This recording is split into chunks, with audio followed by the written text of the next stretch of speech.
사도행전 3장 1절에서 10절 중심으로 바르게 전하자는 말씀을 드리려 합니다. 물론 범위는 좀 넘어가니까 그거 참고하시기 바랍니다. 믿는 사람들은 살면서 직접적으로나 간접적으로 예수님을 전하면서 살고 있어요. 나도 모르게, 혹은 내가 알면서. 그래서 늘 생각해야 될 것이 바르게 전해야 된다. 이 점을 늘 생각하면서 살아야 되지 않을까 싶습니다. 오늘 이 본문에도 보면은 여러분이 잘 아시는 것처럼 기적이 일어납니다. 근데 이제 문제는 기적이 일어나는 게 끝이 아니라 이 기적이 어떻게 사람들에게 전해지느냐에 따라 가지고 하나님이 원하시는 좋은 열매를 많이 맺을 수도 있고 그렇지도 않을 수도 있고 이런 점들을 오늘 생각해 보려고 합니다. 아시는 내용이라 간단하게 넘어가겠습니다. 사도행전 3장 나오는 그 기적을 보면서 사람들마다 이제 여러 가지 생각할 거예요. 그리고 설교도 여러 가지를 할 수가 있습니다.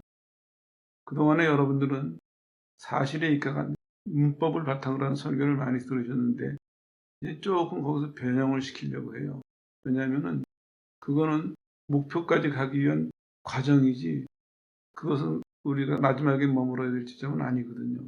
이제는 설교가 조금씩 달라질 테니까 참고해서 들으시면 되겠습니다. 오늘 기적이 일어나는데 여러 가지 사건이 연결되어 있어요. 보니까 구걸하는 이 거린, 이 사람도 이제 주인공 중에 하나죠. 계속 구걸하고 있었습니다. 그리고 또 들어가면서 베드로와 요한이 이 거린을 봐요. 관심을 가지고 본 것이죠. 이것도 또 하나의 중요한 역할을 했다고 볼 수 있습니다. 그리고 그 사람에게 얘기해요. 5절에 보니까 우리를 바라봐라 했더니 이 사람이 베드로와 요한을 전심전념을 다해가지고 쳐다보고 있습니다. 이것도 중요하게 강조할 수 있습니다. 그리고 특별히 이제 베드로가 이렇게 얘기를 하죠. 은과 금은 없다. 그러나 내게 있는 예수님의 이름으로 줄 테니까 일어나 걸어라. 이 부분도 아주 두드러진 부분입니다. 그래서 결국엔 결과가 아시는 것처럼 이 사람이 걷고 뛰고 하나님을 찬미하는 기적이 일어났습니다. 그러니까 본인뿐만 아니라 주변의 사람들이 다 놀래요. 저 사람 원래 못 일어나지 않았나? 매일 저기서 구걸하던 사람 아니야? 이게 어떻게 된 일이야? 그 놀라는 정도가 아니라 충격적으로 이 사람들에게 다가왔습니다. 그래서 분위기가 어수선해요. 한번 상상을 해보세요. 나면서부터 걷지도 못하던 사람이 걷게 됐습니다. 얼마나 감사하겠습니까? 얼마나 기쁘겠습니까? 막 뛰어다니고 있어요. 좋아가지고. 그 사람을 보면서 사람들마다 수근수근. 그 사람을 알던 사람, 모르던 사람, 또 각자가 보면서 여러 가지를 느꼈을 것이고 또 거기에 따라서 자기 의견들 여러 가지를 얘기하고 있습니다. 뛰어걸으며 하는 얘기가 이게 참 재미있는 표현인데 앉은 자리에서 솟구쳐 일어나서 스프링처럼 튀어올라서 걸으며 뛰면서 이제 막 기뻐하고 아마 눈물도 많이 흘렸겠죠. 기뻐하고 찬송하고 몇 걸음 걷다가 기도하고 몇 걸음 걷다가 찬송하고 이 사람 붙들고 얘기하고 저 사람 붙들고 얘기하고 그런 일이 벌어졌습니다. 그러니까 이제 사람들이 모여들기 시작을 했어요. 무슨 일이야 하면서. 근데 요때가 중요합니다. 요때 오늘 주제가 바르게 전하졌는데 요때 성령의 인도를 받는 베드로와 요한은 뭐라고 전했을까? 오늘 얘기의 핵심은 바로 이 부분입니다. 이걸 말씀드리면서 그런 목적도 있어요. 가끔 이제 방송이나 간증하는 것들 이런 보면은 그런 얘기들을 자주 해요. 뭐 꼭 그 얘기만은 아니지만 어느 교회에서 며느리가 시집왔는데 아이가 없어요. 몇 년 동안. 선이 귀한 집인데 며느리도 부담이 되는 거예요. 친정에서도 부담이 되고 시집에서도 걱정이 되고 그러다가 이제 비결을 하나 찾았어요. 뭐냐면 그 교회에 새벽마다 와서 기도하는 분이 뭐라고 귀뜸을 해주냐면 예수님 신발 잡고 늘어져라 이렇게 가르쳐줬어요. 이 사람이 평상시 기도 이제 열심히 안 하던 사람인데 그 말 하나 믿고 새벽 기도 와가지고 계속 예수님 신발을 잡았대요. 마음속으로 잡았겠죠. 친정어머니가 듣고 권사님인데 친정어머니도 신발을 붙들었어요. 시어머니가 와서 또 예수님 신발 붙들고 그래서 결국에는 애를 낳았어요. 그 집에서요. 화제가 됐습니다. 조금 유명한 집이에요. 교회도 좀 유명한 교회고. 그러다가 보니까 이게 마치 그래야면 된다는 법칙처럼 입에서 입으로 전해지고 있어요. 당사자들도 또 당당하게 또 간증을 하고 있고. 보면서 그런 생각이 들었어요. 본인들은 이제 감사해서 좋아서 하는 얘기지만 저 얘기의 위험성을 알고 하는 건가? 한번 되돌아서 생각해 보세요. 그 얘기를 들으면서 사람들이 뭐라고 생각하겠습니까? 어떤 사람들은 이게 매달리면 되는구나. 무엇이든지 목표를 놓고 그냥 예수님, 죄송한 표현이지만 예수님 바짓가랑이 붙들고 그냥 될 때까지 야복강의 야고처럼 축복 안 하시면 안 놔줍니다 하고 목숨 걸고 하면 되겠구나. 이렇게 이해한 사람도 있을 거예요. 또 그거보다 더 먼저 기도 생활을 별로 안 해봤던 사람들은 하나님을 어떻게 이해할까요? 하나님은 저렇게 매달려 주시는 분이구나. 하나님한테 뭐 하나 얻으려면은 저만큼 노력을 해야 되겠구나. 하나님을 인색한 분으로 이해할 수도 있거든요. 위험성이 많습니다. 근데 본인들은 좋아서 본인들이 원하는 결과를 얻었으니까 그게 좋아가지고 확신에 차서 자기의 경험을 마치 진리인 양 얘기를 해요. 거기까지 이해를 해요. 근데 뒷생각도 해야죠. 오늘 바르게 전하자가 주제인데 이 점을 먼저 말씀드리고 넘어갑니다. 바르게 전하지 못하면요. 안전한 것만 못할 때도 많습니다. 그동안에 교회가 쭉 2000년의 역사를 갖고 있는데 무엇을 전해줬습니까? 살아있으면서 무엇을 전했고 다음 세대에게 무엇을 전해줬습니까? 제대로 전했다면 2000년간 우리는 많은 것이 쌓였을 거예요. 교회 안에. 큰 도서관에 가보면 오래전부터 사람들이 그 연구해놓은 것들이 차곡차곡 정리가 되어 있습니다. 연도별로. 그러면 그 방면에 연구하고 싶은 사람에게 굉장히 유익한 재료가 될 수 있어요. 세상에서는 그렇게 하는데 아쉽게도 교회는 그게 없어요. 그냥 그 사람으로 끝나든지 그 시대로 끝나든지 그러면서도 교회는 진리에 입각해서 어느 시대에 어느 교회가 공감해야 되는 따라해야 되는 이런 모범들을 남겨야 되는데 이게 재산이 없다는 것입니다. 각자의 간증들은 많습니다. 각자의 주장들은 많은데 그거는 그 사람에게 국한된 것이지 모든 교회, 모든 신자들이 모든 시대를 막론하고 붙들고 따라가야 될 진리가 없다는 것입니다. 결국에는 성경에 대해서는 바른 해석할 능력이 없는 것이고 하나님의 역사를 바르게 이해할 능력이 우리에게 없다. 이걸 증명하고 있습니다. 오늘 이 사건도 그렇습니다. 사건만 본다면은 병을 낳은 거린이나 베드로나 요한, 주변에서 구경한 사람들 각자가 자기 얘기를 할 수 있을 것입니다. 그러나 성경은 이렇게 기록해 놓고 있습니다. 이 사람이 너무 놀래니까 베드로랑 요한은 꽉 붙들어요. 도망가지 못하도록. 그런 표현이에요. 붙잡으니 하는 얘기가 고마워서 붙잡는 것이 아니라 이제 안 놓는다. 이런 결심을 보여주는 태도예요. 그리고 주변의 사람은 다 베드로와 요한을 쳐다봅니다. 이 사람 붙들고 매달리고. 근데 베드로가 이렇게 얘기를 해요. 왜 우리에게 주목하느냐? 어찌 우리를 주목하느냐? 왜 우리를 쳐다봅니까? 왜 우리에게 관심을 갖습니까? 이 얘기를 들으면서 무슨 생각이 드세요? 이 뒷말을 뭘까요? 베드로가 진짜 하고 싶었던, 성경이 진짜 남기고 싶었던 얘기 바로 이겁니다. 하나님을 보지 않고 왜 우리를 봅니까? 이 얘기를 하고 싶었던 거예요. 이게 바르게 전하는 것입니다. 사람들은 그럴 수 있어요. 올해 평생의 소원일 수도 있죠. 병이 나왔고 또 평생에 보도 듣도 못한 기적이 일어났고 사람들은 놀래서 그 흥분한 분위기에 여러 가지 생각을 할 수 있고 여러 가지 말을 할 수 있고 여러 가지 반응을 보일 수 있어요. 그러나 예수님의 제자들은 그러지 말아야죠. 왜냐하면 보냄을 받았잖아요. 뭐 하라고 분명히 명령을 하셨잖아요. 임무를 주고 보내셨거든요. 그러니까 주변이 어떻게 반응을 하든지 이제 앞으로 살펴보면은 반대도 부딪힐 텐데 이 사람들이 환영을 하든 반대를 하든 제자들은 그러지 말았어야 됐습니다. 바로 그것을 보여주고 있습니다. 베드로가 딱 한마디 하고 있습니다. 어찌해서 우리한테 주목하느냐? 우리가 이거 한 것 같다고 생각하느냐? 그런 얘기예요. 왜 하나님을 바라보지 않고 왜 하나님께 주목하지 않고 왜 우리를 바라보느냐? 이 얘기입니다. 이게 오늘 우리가 꼭 기억하고 넘어가야 될 부분입니다. 바르게 전하는 것은 유식해서 성경을 깊이 해석하는 것도 좋아요. 그러나 그 훨씬 이상입니다. 무엇이냐면 하나님을 증거할 수 있는 사람, 하나님과 하나님의 뜻과 하나님의 역사와 하나님이 구원해 나가시는 그 과정을 올바로 이해해서 올바로 전할 수 있는 사람, 이게 바르게 전하는 것입니다.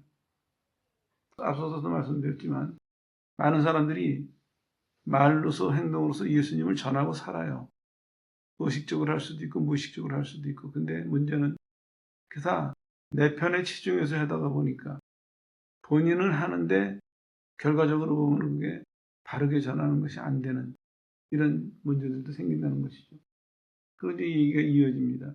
사람들의 생각을 지금 바꿔놔요. 사람들의 태도를 바꿔놔요. 왜 우리를 주목하느냐? 왜 우리를 주목하느냐? 그러면서 얘기가 어떻게 이어지냐면 이제 예수님 얘기가 이어집니다. 빌라도가 예수님을 풀어주기로 판결했지만 너희가 거룩하고 의로운 자를 죽였다. 이렇게 얘기합니다. 거룩하고는 하나님과의 관계를 표현하는 얘기고 의로운 자라는 것은 사람과의 관계를 표현하는 것입니다. 하나님 앞에서도 거룩하고 사람들 사이에서도 의로웠던 그 예수님을 너희가 사형수와 맞바꿨다. 이렇게 하면서 예수님에 대한 얘기로 옮겨가고 그들이 예수님에게 어떻게 했는지 그 얘기를 지금 베드로가 꺼내고 있습니다. 그리고 너희가 죽였지만 하나님께서 다시 살리신 그 예수님의 이름으로 그 예수님의 이름을 믿는 믿음으로 이 사람이 나음을 얻었다. 그러면서 모든 사람들의 궁금증, 놀람, 기쁨 이런 것들을 다 얼른 모으냐면 예수님에게로 지금 모으고 있습니다. 그 전까지는 베드로가 요 말하기 전까지는 사람들이 각자가 자기의 느낌대로 자기의 경험대로 각자 나름대로 생각했을 거예요. 근데 베드로가 간단한 요 설교를 통해 가지고 이 사람들의 생각과 느낌과 모든 태도를 예수님에게 집중시키고 있습니다. 요게 바르게 전하는 것입니다. 그러니까 미리 말씀드리고 넘어가면은 신앙생활 할 때 내가 정말 마음으로 예수님을 사랑하면은 내가 의식적으로 하지 않더라도 살면서 말이나 행동이나 예수님을 올바로 전할 수 있게 되는 것입니다. 정말 예수님을 사랑한다면 평상시에 예수님을 사랑해서 예수님을 사랑하는 마음으로 살아가는 사람은 어떠한 상황, 어떠한 형편에 놓인다 할지라도 예수님을 바르게 전할 수 있게 되는 것이죠. 그래서 베드로가 얘기하는 것 중에서 너희가 죽였지만 하나님이 살리신 여기가 중요한 얘기예요. 예수님이 부활하셨고 그 이름으로 오늘 이 사람을 고치셨다 하는 얘기는 뭡니까? 예수님을 유대인들이 왜 죽였나요? 신성 모독죄로 죽였거든요. 예수님이 하나님의 이름을 모독하신다고 해서 죽였어요. 근데 살아나셨어요. 그럼 뭐가 뒤집어지는 것입니까? 예수님이 신성 모독죄가 아니라는 것이 증명이 되는 것이죠. 그리고 그 예수님이 오늘 역사하신다는 거예요, 살아서. 그럼 이 얘기는 어디까지 발전하냐면은 그분이 지금 계속해서 역사하고 계시다가 마지막 날 심판주로 오실 것이다. 마지막 날 너희들의 모든 행위를 심판하실 것이다. 그 얘기로 이어지고 있습니다. 그러니까 오늘 베드로는 이 기적을 통해서 단순하게 한 사람의 인생을 바꿔놓은 것이 아닙니다. 주변에 몰려든 사람들의 신앙을 지금 바꿔놓고 있습니다. 그 사람들이 이해하지 못하고 거부하고 처형했던 그 예수님이 실은 우리의 구원자다. 오늘 그 이름으로 역사가 일어난 것은 그가 부활했다는 증거고 그거는 곧 그가 무죄라는 증거고 그가 마지막에 심판하러 오신다는 증거다. 이렇게 얘기를 지금 발전시켜 나가고 있습니다. 이게 바르게 전하는 것입니다. 예수님은 죽으셨다가 부활하셨어요. 근데 아직까지도 예루살렘에 사는 대부분의 사람들이 몰라요. 그리고 간혹 소식을 들은 사람도 그 무슨 의미인지를 이해를 못했어요. 그런 사람들에게 그가 부활하셨다는 것이 무슨 의미인지, 오늘 그의 이름으로 역사가 일어나는 것이 무슨 의미인지 사람들에게 설명해 주고 있습니다. 그리고 나서 이제 이 사람들이 해야 될 바를 알려주죠. 회개를 촉구하고 있습니다. 17절에 보니까 너희가 무지해서 예수님을 죽였다. 이런 얘기입니다. 너희가 무지했기 때문에 고집을 가졌고 그 고집이 죄를 저지르게 만들었다. 이 얘기는 그렇게 발전하는 것이죠. 베드로가 너희가 무지했다. 이 얘기를 일부러 쓴 거예요. 왜냐하면 너희는 너희가 똑똑하다고 잘한다고 옳다고 했지만 그것은 사실은 무지한 것이다. 이거를 강조하기 위해서요. 그리고 무지했다는 것을 강조하는 또 하나의 의미가 뭐냐면은 과거부터 말씀드리죠. 너희가 무지했다는 얘기는 무지했기 때문에 과거에 너희는 죄 가운데 있었다. 이런 얘기가 됩니다. 그리고 또 하나 얘기를 발전시키면은 오늘 그 무지함을 버리지 않는다면, 오늘 그 무지함에서 돌아서지 않는다면 앞으로도 너희는 계속해서 죄를 지을 수밖에 없다. 이런 얘기도 포함해 있다고 볼 수 있습니다. 그래서 무지라는 단어를 일부러 썼습니다. 자기네들은 권력을 가졌고 숫자가 많고 옳다고 믿었고 그래서 예수님 십자가에 못 박는데 앞장섰고 동조했고 다 한편이 돼서 했어요. 근데 오늘 그 사건을 결정적으로 베드로가 지금 바꿔놓고 있습니다. 무지함에서 나오는 고집이고 고집이 저지른 죄다 이렇게 바꿔놓고 있습니다. 그럼 이제 하나님이 원하시는 것이 이루어지고 있는 것이죠. 하나님은 물론 이 사람이 불쌍해져서 고쳐주셨어요. 근데 그것만은 아닙니다. 그 사람의 개인의 행복만을 위해서 영을 고쳐주신 것이 아니에요. 한 사람의 영혼을 구원하시려고 그 사람을 통해서 주변에 많은 영혼을 구원하시려고 하나님은 기적을 베푸셨거든요. 근데 베드로가 제대로 해석하고 있습니다. 다르게 전하고 있습니다. 제대로 해석하니까 다르게 전하고 있는 것이죠. 너희가 무지했기 때문에 예수께서 너희들이 그렇게 기다리던 메시아인 것을 그리스도인 것을 깨닫지 못했다. 이런 얘기죠. 그러나 우리는 그의 죽으심과 부활을 지켜본 사람으로서 그것을 깨달았다. 이런 얘기들이 포함되고 있습니다. 그리고 이어지는 얘기가 예언의 성취를 이해로 들고 있습니다. 너희들이 신앙의 선조라고 생각하는 모세, 사무엘, 아브라함 그런 사람들을 통해서도 예수님은 계속해서 전해졌다. 그 사람들이 예수님에 대해서 예언했다. 이런 얘기를 하고 있습니다. 그 보면은 모세랑은 이렇게 연결시키고 있습니다. 예수님은 모세와 같은 예언자다. 신명기에 보면 그런 얘기하고 있거든요. 하나님, 나는 하나님께로 가는데 이 백성은 어떻게 됩니까? 나와 같은 선지자 하나를 세워주십시오. 그게 바로 예수님 얘기라는 거예요. 유대인들은 이해하기가 쉬웠겠죠. 유대인들의 마음속에는 늘 모세와 같은 동경이 있었거든요. 문제가 있을 때마다 어려울 때마다 우리는 모세 같은 지도자가 또 있다면 얼마나 좋을까. 개인적으로 국가적으로 얼마나 좋을까. 계속해서 그런 생각을 하고 살았습니다. 그런 사람들에게 모세가 원했던 예언자 그분이 바로 우리가 기다리던 예수님이다. 이렇게 얘기하고 있습니다. 사무엘 이후에 모든 선지자들이 예언을 했는데 그분이 바로 예수님이다 이겁니다. 사무엘서부터 그 수많은 선지자들이 계속 얘기를 했습니다. 하나님의 구원이 너에게 임할 것이다. 하나님의 구원은 너에게 가져올 사람이 있다. 하나님이 특별한 사람을 보내실 것이다. 계속 시대를 건너가면서 예언을 했습니다. 그게 바로 누구 얘기냐면 예수님에 관한 얘기다. 이렇게 얘기가 이어지고 있습니다. 그리고 이제 아브라함 얘기도 거기 나오죠. 아브라함의 축복의 씨는 이것은 바로 예수님에 관한 얘기다. 아브라함의 씨를 하나님이 축복하신다 그랬죠. 그처럼 예수님의 말을 믿고 따르는 사람들에게 받을 축복이 아브라함에게 미리 견본으로 주어진 것이다. 이렇게 얘기를 하고 있습니다. 그러면서 이제 얘기를 발전시켜요. 예수님이 관한 이 예언이 다 성취된 것처럼 한 가지 남아있는데 뭐냐면 예수님이 다시 오셔서 모든 것을 통치하시는 이 예언이 하나 남아있다. 근데 그것도 이루어질 것이다. 예수님이 오신다는 예언들이 다 이루어진 것처럼 앞으로 오셔서 재림하셔서 모든 것을 통치하시고 심판하신다는 예언도 반드시 이루어질 것이다. 이게 이렇게 이어지고 있습니다. 그리고 이제 권합니다. 정말 해야 될 얘기를 해요. 뭐냐면 회개를 권하고 있습니다. 회개하라. 그러면 두 가지를 얘기했어요. 죄사함을 받는다. 그리고 두 번째로는 유쾌한 날이 주 앞으로부터 이른다. 얘기하고 있습니다. 이거를 간단하게 줄여서 번역하면 이렇게 해야 돼요. 원기를 회복한다. 오늘 이 얘기도 좀 말씀을 드릴 내용 중에 하나입니다. 회개한다 하면은 사람들이 이제 자꾸 오해하는 게 자꾸 잘못을 비는 거로만 생각해요.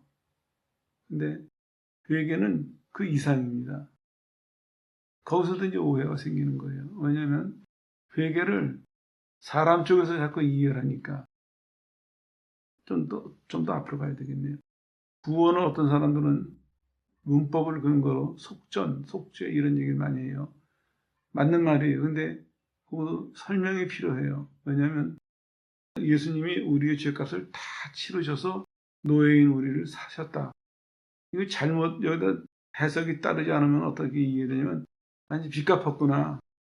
이제 내가 모든 부채가 없어졌구나. 그다음에 이 사람이 갈 길이 없어요. 빚은 갚았는데 노예에서 해방은 됐는데 감옥에서는 풀려났는데 그다음에 뭘 해야 될지를 몰라요. 이런 게 이제 문제예요. 바르게 전하려면은 하나님의 구원에 대해서 의미 전체를 전해야 되는데 사람들은 어느 한 부분을 집중해서 전하다가 보니까 그거는 이해했는데 그 한 부분을 하는 것이 오히려 더 위험해지는 이런 현상이 우리 가운데 지금 있거든요. 그래서도 마찬가지입니다. 회개도 마찬가지예요. 사람들이 회개하라 그러면 죄 씻음 받으라 이거는 알아요. 근데 죄 씻음 받은다면은 몰라요. 오늘 성경은 뭘 얘기하고 있습니까? 회개하고 죄 씻음을 받으면은 유쾌하게 하시는 날이 돌아온다.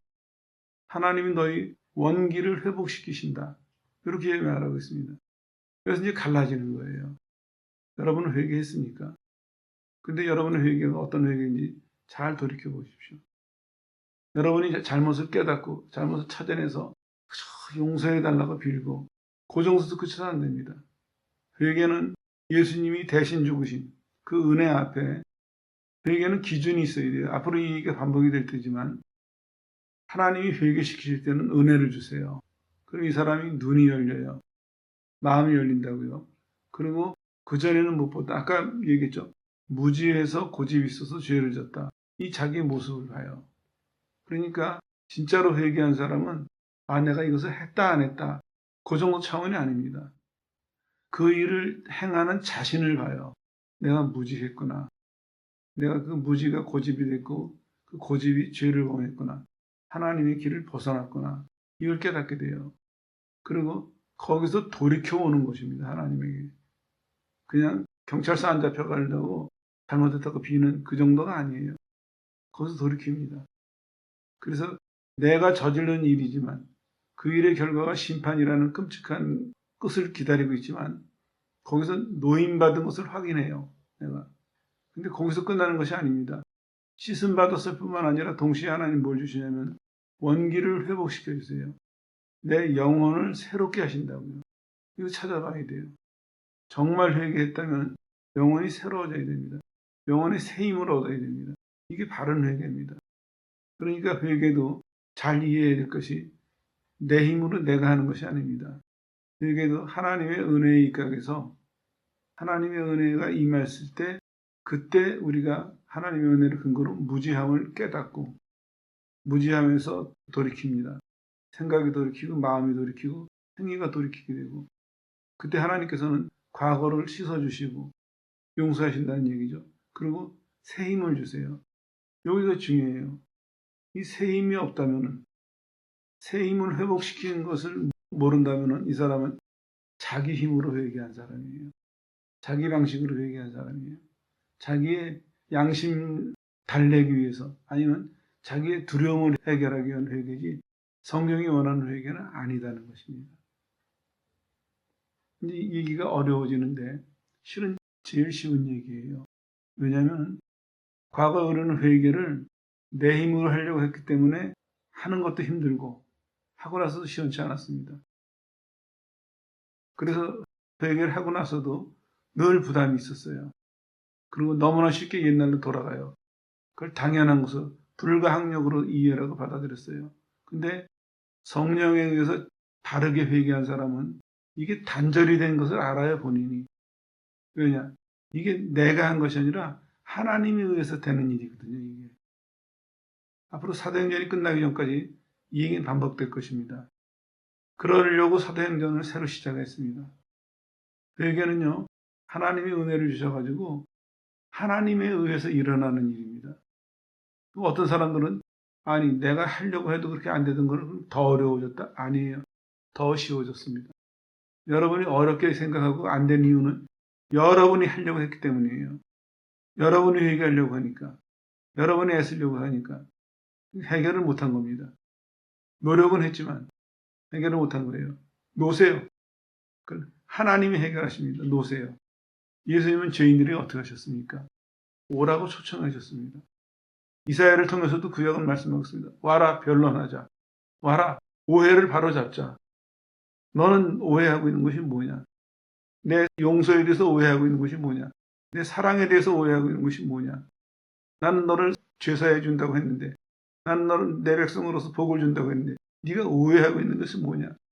와라 나랑 오해를 풀어보자.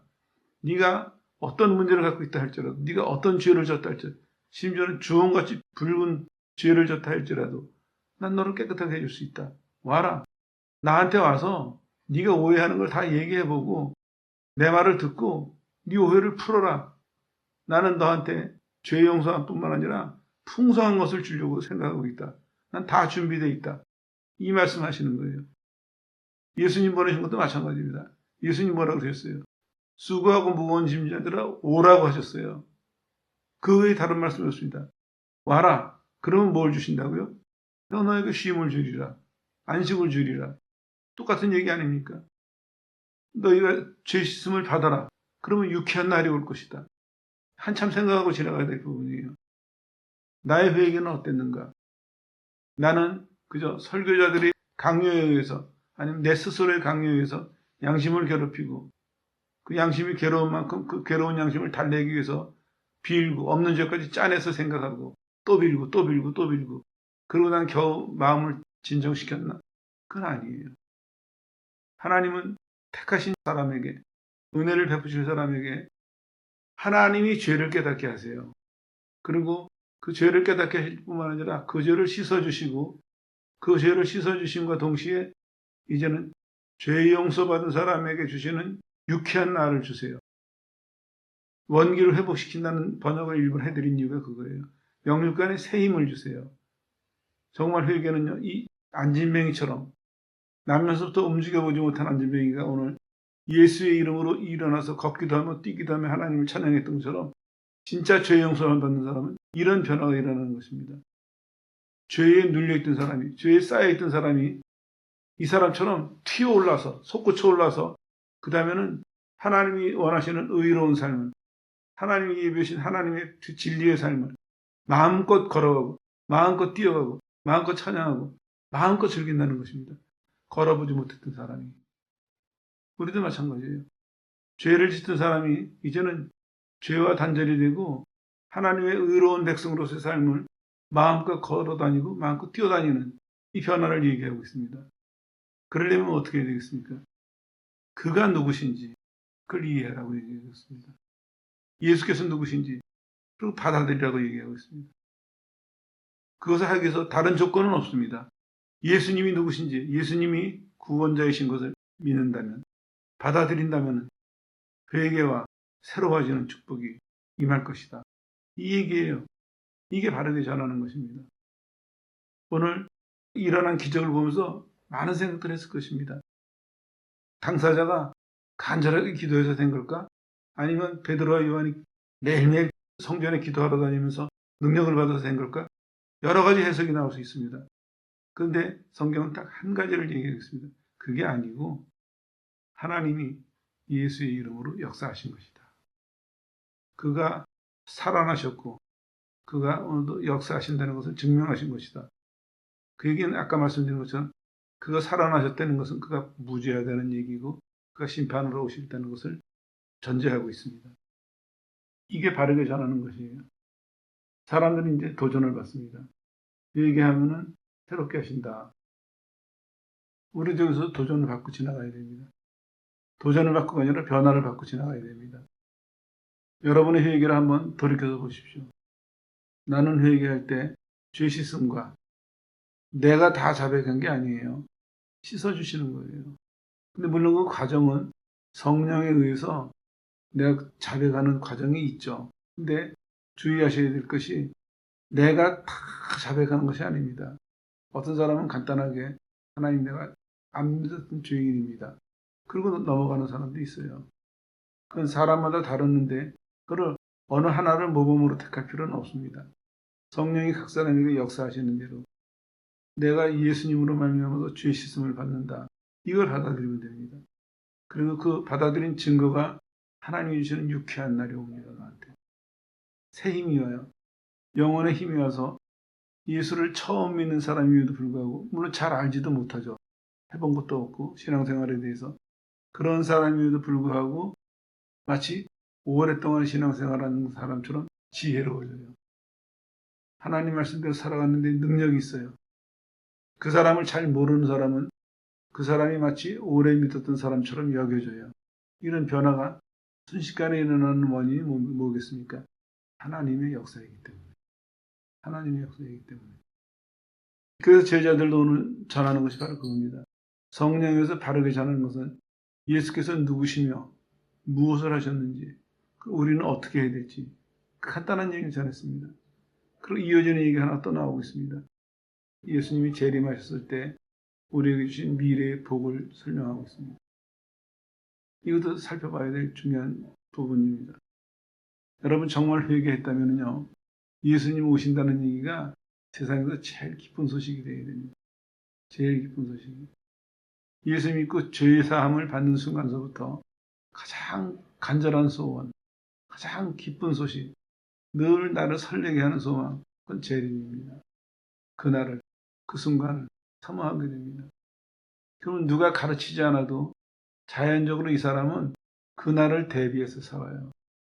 다른 사람들은 모르고 지나가거나 아니면 두려움으로 기다리는 그날을 이 사람은 소망과 기쁨과 즐거움 속에서 활기차게 그날을 기다리고 삽니다. 마치 잘 믿었던 사람처럼 처음 믿는 사람인데 그럼에도 불구하고 마치 잘 믿어서 뭔가 상받기로 보장된 사람처럼 그렇게 자신만만하게 믿음이 충만하다고 해야 되겠죠. 믿음이 충만하게 소망이 넘치게 그리고 그날을 소망하면서 삽니다. 그러니까 삶이 어떻게 되겠습니까? 자연적으로 변할 수밖에 없는 것입니다. 누가 간섭하지 않아도 강요하지 않아도 그 사람 속에서 스스로 그날을 소망하기 때문에 그리고 본인이 누구를 기다리는지를 알기 때문에 어떻게 기다려야 되는지를 알기 때문에 자연적으로 그날 예수님 앞에 서기에 합당한 사람으로 하나씩 하나씩 갖추어가면서 갖추어가면 갖추어갈수록 예수님 앞에 서서 만난다는 그 기쁨은 점점 이 사람에게 더 넘치고 그게 활력소가 돼서 그날을 기다리는 삶에 더 힘을 주고 지혜를 주고 그래서 성경 말씀 그대로 가진 자는 넉넉하게 되는 것입니다. 사람들이 오해하는 게 천국의 신비한 환상을 보면은 자주 보면 많이 보면 큰 것을 보면은 소망이 클 거라고 생각하는데 그렇지는 않습니다. 하나님이 작은 씨앗이라도 우리에게 믿음을 주셨다면은 그 믿음을 가지고 살다가 보면은 하나님께서 그만큼을 다 주세요. 근데 우리는 이 과정을 생략하고 자꾸 한꺼번에 뭘 받으려고 해요. 한꺼번에 주셔서 소화도 못해요. 천국 갔다 온 사람들 간증을 가끔 들어보면은 아쉬울 때가 많습니다. 왜냐하면 이 사람들이 은혜를 보기는 받는데 이해를 다 못해요. 본인이 해석을 다 못하니까 하나님의 귀한 은혜와 축복을 제대로 전하지를 못해요. 심지어 어떤 사람은 이것도 거꾸로 전하는 사람이 있어요. 말씀드린 적 있죠. 신학생 때 방학하면 이제 3일간 기도원에서 금식을 하고 방학을 계획을 세우고 지냈던 그런 적이 있었어요. 갔는데 어떤 사람이 천국 갔다 온 간증을 하는 거예요. 처녀인데 사람들이 주변에 모여들었어요. 그래가지고 듣는데 요단강을 건너갔다는 거예요. 이제. 요단강을 건너가는데 물이 너무 맑아가지고 속에 있는 게 다 비춰져서 두려워서 못 건너갔다는 거예요. 사람들은 또 탐복을 하면서 한편으로는 제가 느끼기에는 대부분의 사람들 마음속에 두려움이 자리 잡은 거예요. 자기 잘못한 것도 생각나고. 그 순간이 지나갔어요. 그리고 3일간 금식을 마치고 집에 온 다음에 한마디도 마음이 걸려서 다시 그 기도원으로 올라갔어요. 그 사람을 만나서 그런 얘기를 해줬어요. 당신이 정말 예수님으로 말미암아서 죄사함을 받았다면 그게 없어야 되지 않겠느냐. 당신이 죄사함에 대한 기쁨이 있는가 동시에 마음속에서 남아있는 그 두려움이 있다면 그 둘 중에 하나가 잘못된 것이다. 잘 이해 못하더라고요.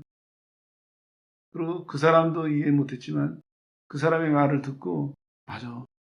그 유리바다 얘기했어요. 유리바다가 다 건너가는데 속이 낱낱이 비춰지고 살아온 인생이 다 비춰지고 그 사람들이 신기하다가 그 다음에 이제 그 뒷걸음질 치기 시작하는 거예요. 부담이 되니까. 예수님의 구원을 바르게 이해하지 못한 사람입니다. 공로로 우리가 구원받습니까? 아니거든요. 은혜로 구원받는 거거든요. 똑같습니다. 오늘 이 사건에 대해서도 베드로가 두 가지를 분명하게 얘기하고 있습니다. 죄 씻음 받으면 원규 회복이 될 것이고 그 다음에 더 나아가서는 재림하셨을 때 만유를 회복하실 그 미래의 축복에 참여할 것이다.